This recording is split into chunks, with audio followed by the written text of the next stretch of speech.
Yuna looked at Wobin and told him that they were in a relationship, and it didn't matter if she made it public. Wobin explained that she should have informed him first before deciding to go public.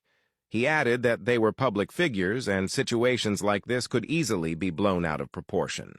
He also mentioned that he was older than her, and people might perceive the relationship in a negative way, which could affect his family business. Yuna, upset, didn't want to listen. She said it didn't matter what people thought and that as long as they were happy with each other, everything was fine. Wobin tried to explain that he had planned for them to go public when she turned 20. He acknowledged that although her current age was legally acceptable, public opinion might not see it that way. Taking her hand, he pleaded with her to take down the post. He reassured her that in just a few months, when she turned 20, he would publicly announce their relationship himself and wouldn't care what anyone thought. Yuna looked at him silently. Wobin continued pleading and asked her to understand where he was coming from. Yuna eventually nodded. Wobin moved closer, smiled, and asked if that was a yes. She nodded in agreement and told him she would take the post down. Taking out her phone, she deleted it, then looked at him and asked if he was satisfied. Wobin nodded with a smile, pulled her close, and thanked her for being understanding. Yuna then asked if he was slowly starting to love her. She said she had noticed that the way he treated her was getting better. Wobin held her in his arms and replied that he didn't know yet.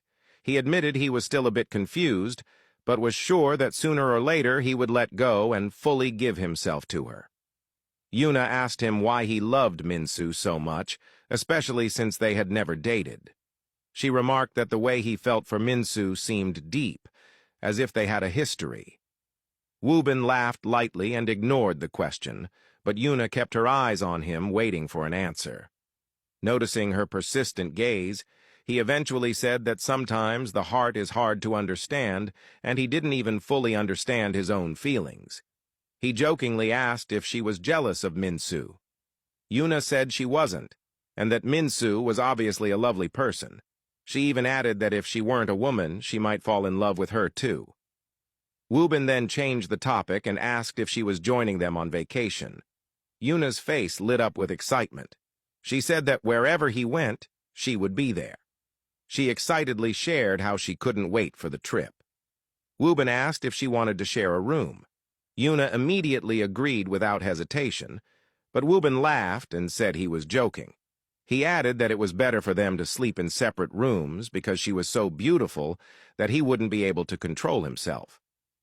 Yuna, feeling shy, said it didn't matter since they were in a relationship. Wobin pulled her closer and said he knew, but he wanted to be sure of his feelings before taking the next step. He hoped she understood. Yuna said she did.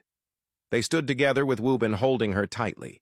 Even though he wasn't completely sure yet, Yuna brought a sense of peace to him. She made him forget about everything happening around him. Her innocence and playful nature made her all the more endearing. She didn't take life too seriously and only wanted to be loved.